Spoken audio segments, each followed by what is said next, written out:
Everybody's betting the Final Four this weekend, but most people are looking at this completely wrong. These matchups are not what they seem. We got Illinois versus UConn and Michigan versus Arizona in the Final Four.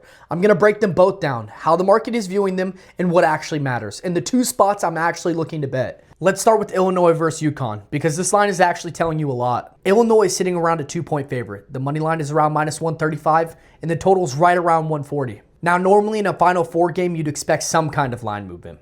But this one has barely moved at all. That tells you two things. Either the number is sharp from the start, or the market is split enough where nobody's forcing a move. Right now, you got more bets coming in on UConn, but more money is showing up on Illinois. So smaller bettors are grabbing the dog, and bigger money is leaning the favorite. Now, this doesn't mean that Illinois is automatically going to win, but it tells you which side the sharper money is actually on. Now, overall, this is one of the cleanest matchup contrasts you'll see.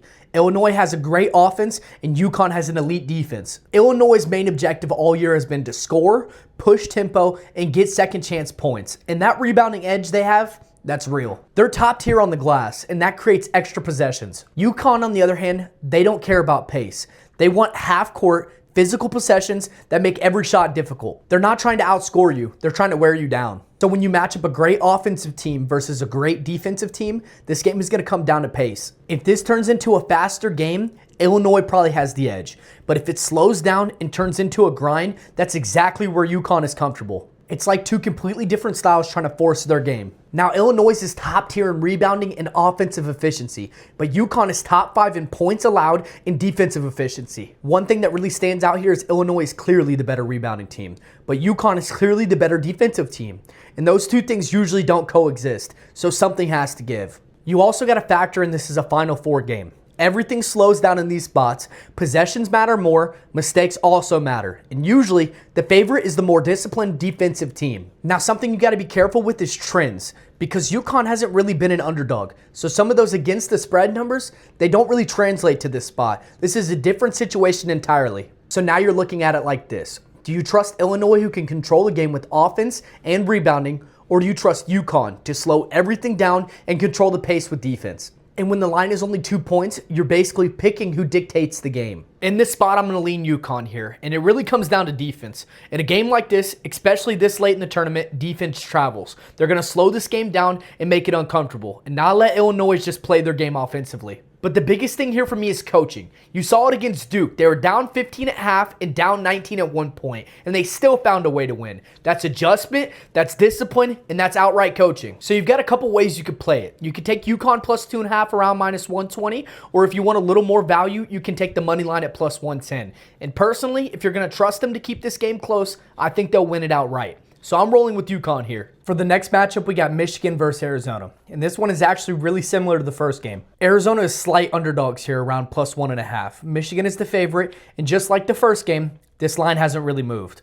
The spread hasn't moved. The money line hasn't really moved either, and the total is sitting around 157.5. So again, we're looking at a number the market is comfortable with. Right now, Arizona is getting more bets, but more money is coming in on Michigan. So we got the same exact setup as the first game. The public is grabbing the dog, the bigger money is leaning the favorite. And the books haven't adjusted off the number. That usually means they're not afraid of the Arizona side. This matchup is different though, because both of these teams can score. Arizona is top tier offensively, top 10 in points, and top 2 in rebounding.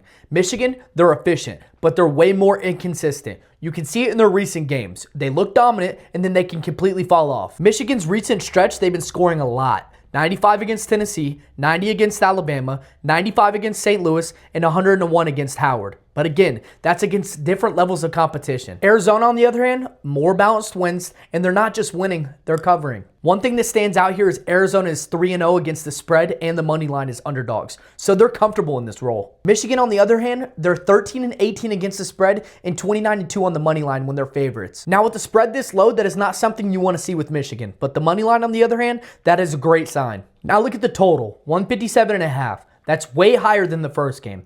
So this game is expected to be played at a completely different pace. More scoring, more possessions. So what this game will probably look like if Michigan wins, it's because they controlled the game early and stayed efficient.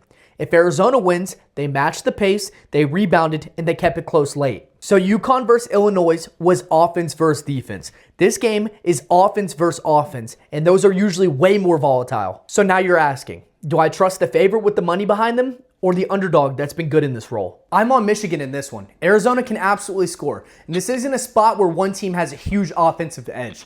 But what stands out to me is how Michigan creates offense. They don't rely on one guy, they can score in stretches, and when they get going, they're hard to slow down. In a game like this where both teams can put up points, I trust Michigan a little more to win those scoring runs. I'm not overcomplicating it. This is a close game either way, but I'm siding with the team I trust more offensively in key moments. Michigan moneyline is around -120, or you could lay -1.5 at -110. I'm personally taking the money line, but either way, you're betting on them to win the game, and that's where I'm at. Michigan moves on. So here's the thing with both these games. People are overcomplicating them.